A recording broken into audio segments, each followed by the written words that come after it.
E aí, pessoal? Oi, galera! Muito bem-vindos à nossa Pergunta Primice de hoje. Vocês gostaram do jeito que a gente fez na semana passada? As 3 perguntas que todo cristão tem que responder? Se vocês acharam legal aquele formato de programa, dá um retorno aí pra gente saber se a gente pode fazer mais uns quadros desse jeito. Hoje, Zé, nós aqui vamos discutir alguns temas interessantes. O primeiro deles foi uma sugestão do nosso querido Frederico Behert, também conhecido como Fritz, e ele hoje propôs a gente discutir sobre o assunto alienígenas e Bíblia. O que será que a Bíblia fala sobre os ETs? Será que existe vida extraterrestre em alguma passagem bíblica? Ou será que a Bíblia ela dá indícios de que existe vida fora da Terra? E aí, Zé, o que tu acha? Será que tem? Será que a Bíblia dá indício para isso? Pois é. É verdade que várias coisas que a gente encontra na Bíblia, a gente já viu que as pessoas elas tinham uma visão um pouquinho diferente do que era a realidade. Mas isso não porque elas estavam erradas e porque a palavra de Deus é errada, mas é porque elas escreveram a partir da sua compreensão. Por exemplo, a gente vê lá uma descrição da criação que é bem diferente do que a gente compreende agora com a nossa tecnologia, do que é a criação, do que é a Terra, de como funciona o sistema solar. Vou pedir para o meu editor colocar aí uma imagem que é de como é a visão de criação que eles descreveram lá em Gênesis. E a gente vai ver que é bem diferente do que a gente está acostumado a ver, por exemplo, de fotos da Terra que eles não tinham, né?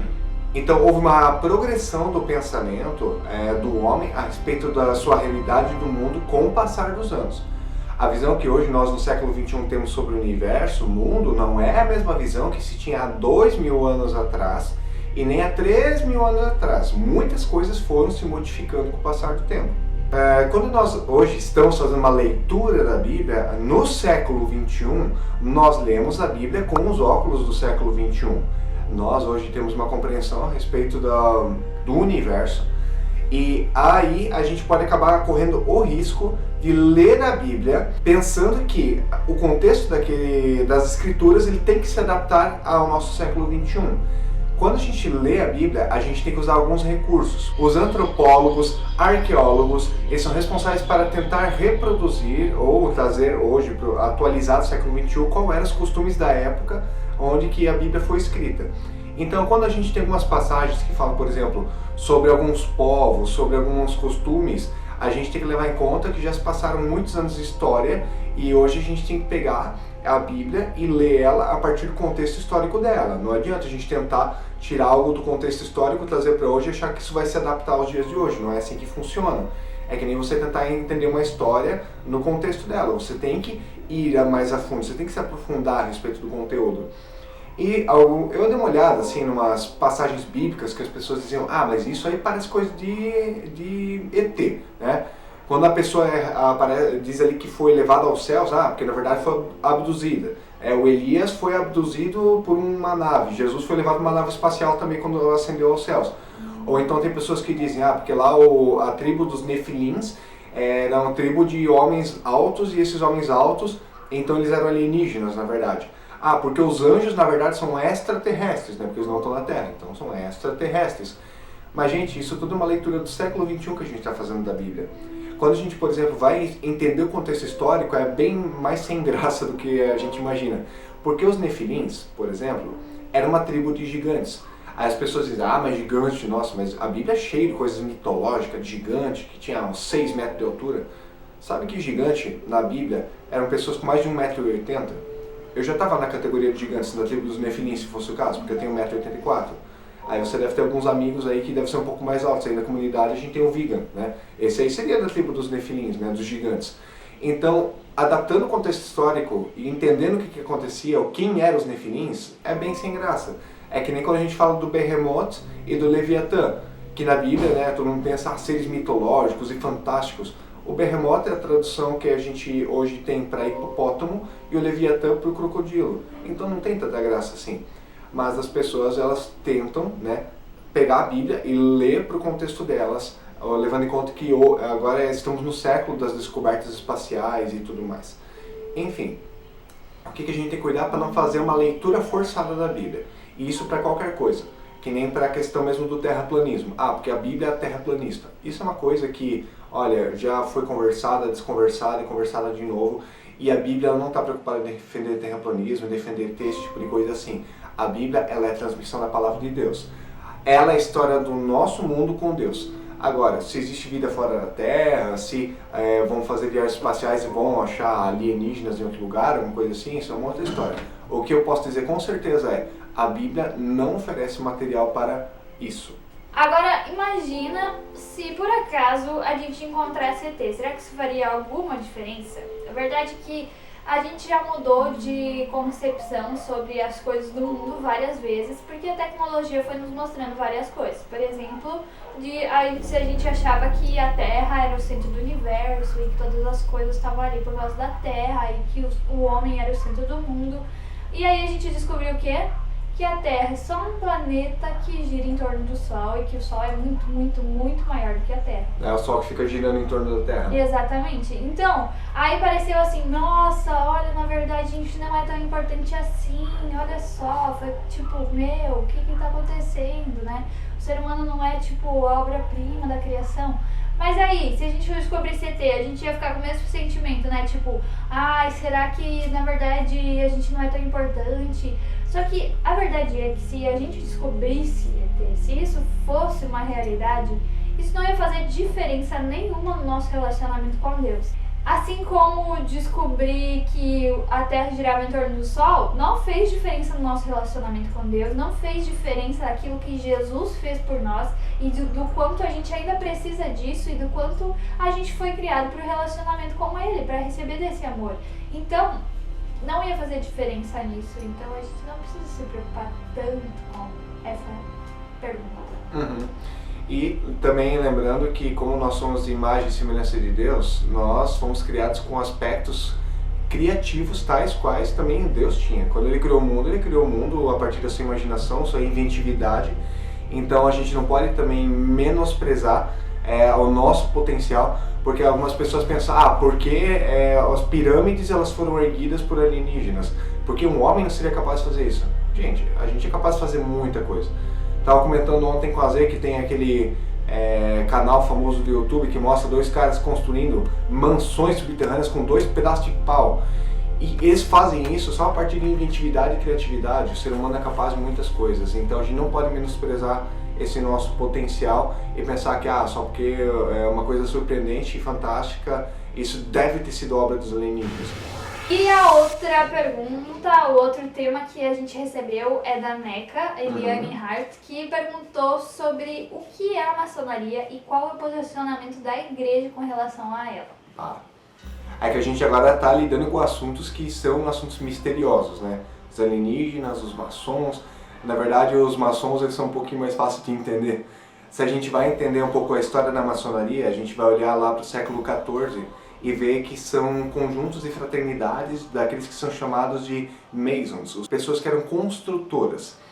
Então, a maçonaria ela começa lá pelo século XIV a ter a sua força, a ter sua organização. Eles se reúnem em lugares chamados lojas, essas guildas de pedreiros e de construtores. E, com o passar do tempo, ele também foi puxando para dentro de si pessoas que não eram simplesmente pedreiros e construtores. Eram pessoas que talvez eram filantropos, outras pessoas influentes da sociedade. Ela não é uma sociedade secreta. Ela é uma sociedade com conteúdo secreto. Ou pelo menos uma parte dele é obscuro. O que nós sabemos sobre a maçonaria hoje em dia é que ela preza por alguns princípios. Por exemplo, ela preza pelo reforço do caráter dos homens, ela procura melhorar a bagagem moral e espiritual e aumentar os horizontes culturais. Outra coisa da maçonaria é que ela é um grupo para homens, tendo grupos derivados para mulheres e jovens com outros nomes. Mas em específico, o que nós sabemos é que ela não visa, em teoria, discutir religião ou política, não é esse o foco dela, e ela diz que também não tem um caráter religioso. Mas aí nós já entramos em discordância, porque nós, pelo que conhecemos a respeito da maçonaria, sabemos que também na maçonaria são realizadas orações, que também tem ritos de passagem dentro da maçonaria, que dentro da maçonaria as reuniões elas são regidas também por pessoas que representam quase sacerdotes. Não existe um órgão maçom central, vamos dizer, uma loja maçônica que ela rege o mundo inteiro. Na verdade, são várias lojas separadas, mas os princípios são os mesmos. E na maçonaria se crê num ser supremo, no grande arquiteto.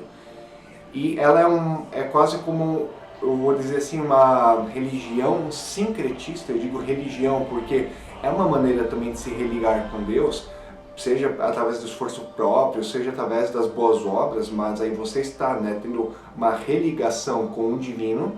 E os maçons, eles creem nisso, de que existe um ser supremo, um grande arquiteto, mas se fosse ser caracterizado quase como uma religião, um aspecto religioso, seria muito mais sincretista. Ela pega várias religiões, junta tudo numa só, e aí também pode acabar sendo o diferencial entre a maçonaria e o cristianismo. Aí a gente pode pensar, bom, mas na maçonaria eu poderia ser cristão e ser maçom também ao mesmo tempo? Se a gente for ver um pouquinho do que a maçonaria entende sobre Jesus, principalmente, a gente vai ver que eles não pensam Jesus como alguém que é o próprio Deus. Eles olham para Jesus como um exemplo muito legal, um cara muito massa que deve ser copiado, que nos ensinou várias coisas, mas que não é o próprio Deus.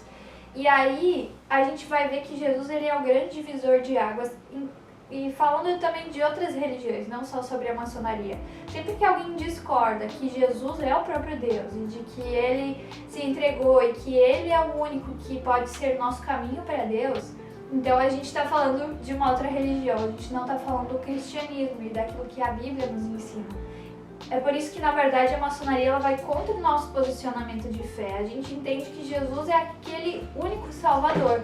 E na maçonaria, eles entendem que as obras são necessárias, eles entendem outras coisas como necessárias no lugar de Jesus, e não como Jesus, o único Salvador necessário. Até uma coisa que nos faz refletir, sobre aquela passagem bíblica onde que Jesus diz assim, que a obra necessária para ser salvo é crer no Filho de Deus. Ou seja, não adianta você tentar por obras próprias e por mérito próprio ser salvo, alcançar a salvação, a excelência de si mesmo. A visão maçônica ela é um tanto quanto positivista. Ela vê que nas virtudes do homem você encontra a redenção do próprio homem.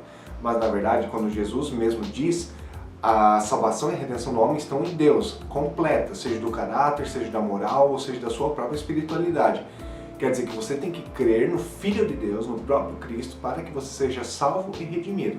E esse, como a Zé mesmo falou, é o diferencial. O cristianismo ele é exclusivo, porque ele crê que Jesus Cristo é o Filho de Deus. Enquanto que a maçonaria, ela crê na existência do Ser Supremo. E isso pode englobar todas as religiões. A gente já ouviu várias vezes que o nosso Deus é Deus Pai, Filho e Espírito Santo. E se a gente discorda de alguma dessas três pessoas da Trindade, então a gente não está falando do mesmo Deus da Bíblia. E por isso que se alguém discorde sobre Jesus, ou sobre o Espírito Santo, ou sobre o Pai, a gente está falando de um Deus diferente.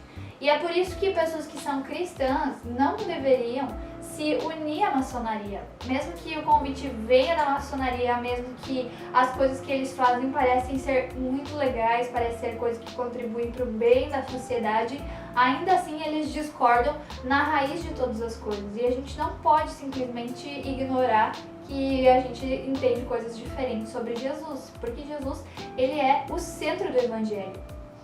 Por isso que o posicionamento oficial da Missão Evangélica União Cristã, eu não poderia falar agora sobre os outros movimentos dentro da Igreja Protestante e da Igreja Evangélica, mas o posicionamento da MEUC é: amem todas as pessoas, usem o amor de Jesus para ser a ponte do Evangelho. Se você tem amigos maçons ou se você conhece alguém, use do que você puder para que essa pessoa ela venha conhecer Jesus Cristo, para que ela seja salva por Jesus. E também a MEUC ela não admite que os membros envolvidos dentro do ministério, os obreiros ou pessoas que compõem a diretoria, sejam maçônicos. E eles deixam explícito num documento, que é o que eu vou tentar colocar aqui abaixo na descrição do vídeo. Você pode acessar, dar uma olhadinha ali. Nesse documento da MEUC disse que se uma pessoa ela tem ligação com a maçonaria e ela faz parte de uma dessas organizações da MEUC, então ela tem que escolher, ou ela fica no um ou se desliga do outro. Não adianta você querer participar das duas coisas ao mesmo tempo. Nosso Deus ele está revelado Ele é o nosso Senhor, Ele é nosso Salvador, Ele tem um nome e Ele veio a esse mundo para poder nos redimir e salvar do pecado. Galera, valeu aí pela presença de vocês. Se vocês têm ainda alguma sugestão, alguma pergunta, algum tema que seria legal a gente estar debatendo, conversando, se você discorda da gente, se você concorda, dê o seu retorno, converse conosco, nós vamos estar ouvindo você. Também no domingo a gente vai ter o nosso culto, então se você tem algum motivo de oração, você pode também nos enviar e a gente vai estar orando por esses motivos e pedindo que Deus possa estar guardando também aquilo que é uma ansiedade nossa, uma preocupação. Então, desejamos a vocês um abençoado fim de semana, que Deus esteja com vocês, que vocês também possam estar bem nesse tempo de quarentena. Qualquer coisa, entre em contato conosco. Os contatos vão estar projetados aí no final do vídeo. Um grande abraço, fiquem com Deus e até mais. Até!